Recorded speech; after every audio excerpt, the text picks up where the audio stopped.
Hello guys, welcome to the clinical session. And today in this topic we are going to talk about the calcinosis cutis. Calcinosis cutis, which is also called as the cutaneous calcification, it is the deposition of the insoluble calcium salts in the skin as well as in the subcutaneous tissues. So the most common clinical presentation, especially in this condition, will be irregularly surfaced papules, nodules and plaques. That's what you can see on the screen. And extrusion of a chalk-like substance, especially from the calcified nodules, and secondary infection of the same nodules can cause pain as well as the significant morbidity in vast majority of the patients. And the disorders of the calcium deposition can be broadly classified under 5 main subtypes. We know about dystrophic metastatic calcification. We study this most often in pathology. And there are other types called as mixed idiopathic as well as iatrogenic calcification. So what is the dystrophic calcinosis? Dystrophic calcinosis cutis occurs when there is a deposition of the calcium in previously damaged skin in the absence of abnormal serum calcium and phosphorus levels, right? So this is what is very important to know about the dystrophic calcification. And the dystrophic calcinosis cutis, especially in adults, is often seen in autoimmune connective tissue diseases, especially in the CREST form of systemic sclerosis. And also it is also seen in juvenile dermatomyositis and occasionally in adult dermatomyositis, especially in 10 to 20% of the cases. And less often it can be seen in acute systemic lupus erythematosus and subacute cutaneous lupus erythematosus or chronic cutaneous lupus erythematosus or lupus paniculitis and generalized morphia. In all these cases, it can be seen but rare. And other causes of this condition include trauma and scarring, especially in acne vulgaris, and neoplasms, especially like calcified cysts and pilomatricoma, melanocytic nevi, basal cell carcinomas, and desmoplastic trichoepitheliomas, and chondroid syringiomas, and genodermatosis.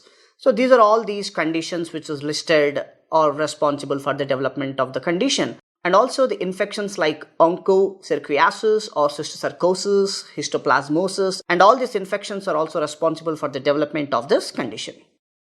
And one of the important terminology you need to know about is calcinosis universalis. Remember that calcinosis universalis is the most severe form of dystrophic calcification.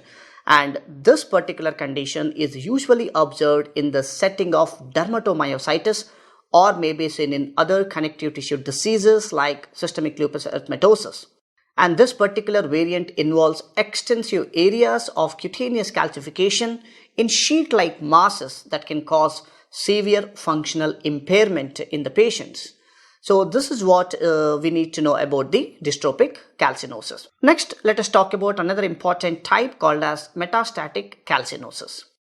Metastatic calcinosis cutis occurs when there is a deposition of the calcium in the setting of a systemic metabolic disorders with calcium and phosphorus imbalance. This is exactly opposite to that of dystrophic calcification. And the most common causes of this metastatic calcinosis cutis is mainly the advanced renal disease. This is considered to be the most important cause, guys. And other causes include hypervitaminosis D, milk alkali syndrome, and Albright hereditary osteodystrophy. And all these are the conditions may responsible for the development of metastatic calcinosis cutis. And there is another variant called as mixed type. And mixed type refers to the presence of both the dystrophic and metastatic forms. And when we talk about the idiopathic calcinosis cutis, and the idiopathic calcinosis cutis include scrotal calcinosis, that is idiopathic calcification of the scrotum, we can say, and epidermal calcified nodule and tumor calcinosis. So especially when we talk about the scrotal calcinosis, which occurs on the scrotum of otherwise healthy males and presents with a non-tender white or yellow hard papules and nodules, what we can see on the screen. And this condition has been thought by some to represent calcified epidermal inclusion cysts. And subepidermal calcified nodule presents as a solitary hard white papule or nodule on the head, often the ear, neck or upper extremities in children. And tumoral calcinosis presents as large nodules on particular locations in healthy adolescents.